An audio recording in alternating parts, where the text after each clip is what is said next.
neen nekk nañ si tolluwaay dëkk foo xamante ne métti na dem ba gis nañ ne incident boo xamante ne xappul na si réew mi muy ndaw boo xamante ne jóg na di dem liggéey daan dooleem ñu fekk ko fu muy daan dooleem mu ñaaka si bakkanam laal la ci yow lan moo si sa take on daal. léegi robbery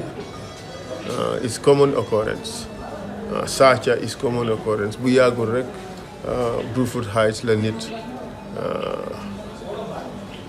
téye borom kër gi rek so crimes of this nature violent crimes for economic gain mu ngi happen a lot ci dëkk bi so war nañoo seetaat suñu bopp but since ñun dañ am government boo xam ne care would much about the security of the people government boo xam ne put it in place the necessary security sector reforms pour protect nit ñi government boo xam ne lapses in security are ongoing every day te defuñ ci dara really it's food for thought for the Gambian people ndax nii lañ bëgg a dëkkee soo amee nguur gu nasax nguur gu munut li ñu war a def mooy génnee fi nguur googu so that's all I can say really for the Gambian people ak ñi nga xam ne lose nañ seen lives yëpp through violent crimes fii ñu di leen ñaanal yàlla xare leen arjana ba pare di extend our condolences to the affected families. Thank you. And then affordable because knowing fully that it occurs in January earlier this year, whereby people raise concern that the government need to and then put measurement in these bureaus because they know that foreign currency is what they are dealing with and looking at the situation, the economic situation in the country right now, there's no enough national security there. So if you are dealing with and foreign currency, let them also provide a security, let's say GFO service members for their employees rather than risking them in the bureaus that are sometimes isolated, like it occur again. Well, I think it behoves every institution really to put in place necessary measures to protect the staff that work for them, especially staff that carry currency, that work with currency, because those are the targets for robbery. So it's important that institutions put in place necessary measures to protect their staff. And I think perhaps government should step in and ensure that bureaus and institutions that carry currency, as part of their licensing processes, are required to put in place the necessary security measures. But this is all added cost really for businesses. It should be the primary responsibility of the government to ensure that the country is safe. And if they put in place measures that would put police and security officers in and around places where these things are more likely to happen, in business centers and things like that, I think that helps. You see, crime thrives when there is an absence of security. But once security is there and it's obvious, it's people see it, perhaps maybe that can serve as a deterrent. Thank you. Thank you very much. Kontaan nañ ci question bi te loolu am na solo waaye li métti li gën a doy waar mooy xew na lu métti démba tey soo doon wër si réew mi ñu bari daanaka fàtte nañ ko parce que li waral loolu mooy nit ñi dañ dem ba nga xam ne ni tey lu bon lu ñaaw ak lu métti is part of their lives. Xam nga lu métti su demee ba nekk part of your life dootu sax métti waaye comme garaaw bi mu garaaw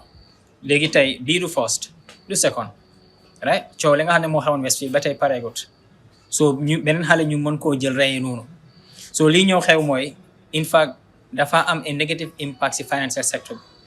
tey mboolem xale boo xam ne ni tey yaa ngi amee bureau de change yaa ngi amee exchange bureau wala nga amee foo xam ne fa weccee xaalis wala even banks you're not even safe so lan moo ko waral mooy réew moo xam ne dem na ba amatu security ñeneen ñëpp kenn ku ne xam ne dafay toog def lu ko neex te things dafa follow pattern bi nguur gi ñëwee gis ne ñaata times ñoo xam ne tey ñu ngi commencé di import ay weapons mi dugg si réew mi understand nga gis nañ fi police officers yoo xam ne ñu suut leen ñu dee ba tey kenn xamul fan la mujj right ba tey ñu ngi déglu fan la moo mujj so wax dëgg yàlla réew mi nga xam ne moom la ñu am tey réew la moo xam ne nekkul jaarut yoon nekkul di dem si ñi anam bi mu war a jaar te réew la moo xam ne réew nit ci people are living with fear parce que kenn ku ne soo xëyee génn ca kër yow ka ngay ñaan rek mooy yàlla mu delloo wàlla sa kër tamit delloowaat sa kër si sa njaboot fekk leen si jàmm loolu yàlla rek kese moo ko moom waaye nekku ne maanaam tey sécurité boo xam ne moo nekk ci réew mi boo xam ne ni mooy la protect mu jox la kaaraange nga jógee sa kër dem liggéey jógee sa liggéey ñibbi sa kër fekkaat sa kër si jàmm tey 6 o'clock sax bu jotee soo yónnee sa doom da ngaa dem toppa si kawam léegi daanaka yónnee sa doom ngoon amatul njëriñ because da nga koo yónni nga taxaw sa bunti kër di ko xool wala nga yónni ko toppa si kawam right parce que lan because people are living in continuous fear so lii wax dëgg yàlla nguur gi war na def lépp loo xam ne mën na ko gis ne justice am na ña nga xam ne ñoo def ñaaw tiif ba maanaam fuñ jaar ñu jël yenn daan yoo xam ne daan boobu dafay taxa keneen du ko defaat ku toog ba mu la neex dox ba mu la neex jël bakkani nit understand nga kooka fan la réew mi war a mujjee yow mooy nag bakkan ba nga jël ca teyam ñu jëlee ko noona ci yow réew mi yëpp gis ko xam ne loolu war dafa war a jeex si réew mi loolu mooy li war a xew. Well, I think here the issue is more of security. What we have right now is a breakdown of security. This is something that is a concern for all Gambians. I mean, years ago, these sort of crimes are almost unheard of. People robbing banks in broad daylight are almost unheard of. What we are seeing today in this very tragic murder of someone who's young, who's just trying to make a living, first of all, my heart goes out to the family, and then I can only imagine what they are going through. No parents should have to go through what they are going through right now. So it's a real tragedy, and we hope that these things don't happen again. But this is a direct result of lack of security. And what is happening right now, I wouldn't blame the financial institutions. I would blame the government for fundamental failure in law and order. We have the security sector reform that needed to have taken place, did not take place. And as a result of that, we have lawlessness in the country. And the only way this can happen is if the needed security reforms are done. Because when you have that, yes, it is true that any institution, any individual who owns a place of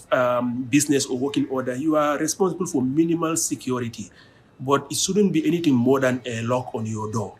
The general security to make sure that people who go to work in these institutions don't have to fear for their life,